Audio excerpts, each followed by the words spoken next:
नमस्कार मित्रांनो, स्वागत आहे तुमचं आताच्या ब्रेकिंग न्यूजमध्ये. मित्रांनो, बालविवाह रोखण्यासाठी एक उपाय म्हणून विवाह पत्रिकांवरती वधू आणि वर यांची जन्मतारीख अनिवार्य करावी अशी शिफारस महाराष्ट्र राज्य बाल हक्क संरक्षण आयोगानं महाराष्ट्र सरकारला करण्याचा निर्णय घेतलाय. बालविवाह आणि बाललैंगिक शोषण रोखण्यासाठी राज्यभरामध्ये जनजागृती मोहीम तीव्र करायला हवी असं आयोगानं म्हटलंय.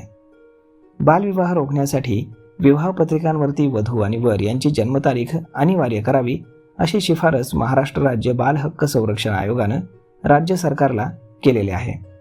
बालविवाह आणि बाललैंगिक शोषण रोखण्यासाठी राज्यभरामध्ये जनजागृती मोहीम तीव्र करायला हवी असं या पत्रात म्हटलंय.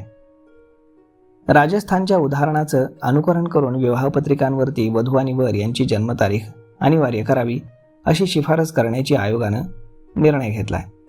बाल हक्क संरक्षण आयोगाचे सदस्य संजय लाखे पाटील यांनी सांगितलं की सोलापूर जिल्ह्यामध्ये अल्पवयीन मुली गरोदर राहण्याचा संशयास्पद प्रकरणांनी आता जोर घेतलाय. त्यांनी या प्रकरणाला बाल हक्कांचं गंभीर उल्लंघन म्हटलंय. तर मग मित्रांनो, अशा पद्धतीनं वधूवरांची जन्मतारीख विवाह पत्रिकांवरती छापण्याची सक्ती आता लवकरच सरकार करू शकतं अशी शक्यता आहे.